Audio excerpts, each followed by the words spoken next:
Alors, la leçon Pigby, numéro 68, on commence par cet exercice dans lequel il y a des paquets de gâteaux. Le premier paquet, c'est un paquet de 2. Donc dans le nuage, tu écris la quantité de gâteaux.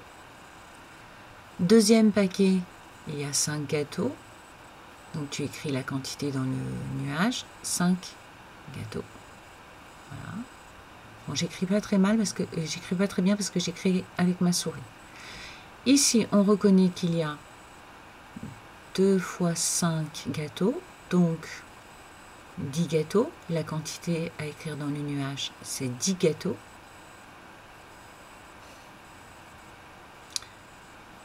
Et tu vas devoir écrire dans chaque nuage la quantité de gâteaux en tout. Donc première case, 2 paquets de 2 gâteaux, 2 paquets de 2 gâteaux, en tout, 4 gâteaux, j'écris dans le nuage.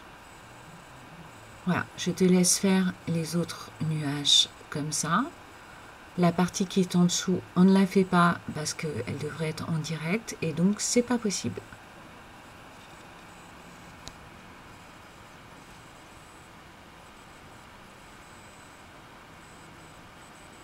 Alors, on passe aux additions. Donc les additions, tu dois choisir ta technique. Alors, par exemple, pour 9 plus 5, tu vas utiliser la technique qu'on a déjà apprise, 9 plus 5, parce que dans 9, il y a 5 et 4. Tu vas fabriquer une dizaine. Pour te rappeler, je vais dessiner.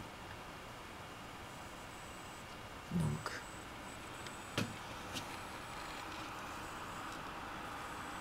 neuf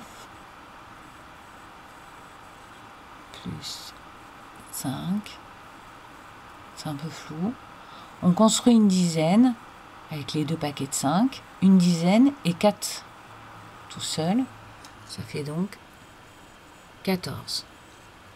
Ça, c'est la technique du plus 5, quand on doit additionner plus 5. Alors, regarde à côté, 5 plus 8, c'est la même chose. Tu utiliseras la technique plus 5.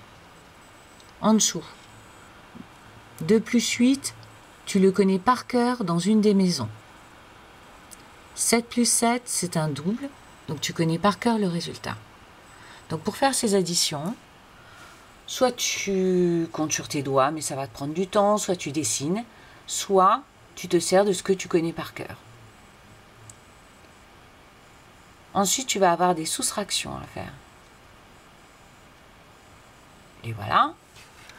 Alors, ces soustractions, pareil, si tu veux, tu dessines, tu comptes sur tes doigts, mais le moyen le plus rapide, c'est de se servir des résultats des maisons. Ces résultats, tu les connais par cœur. Par exemple, dans la maison de 9, tu sais que 9, c'est 7 et... Donc, tu peux faire ces 4 soustractions en te servant des résultats que tu connais par cœur. Voilà pour la leçon 68.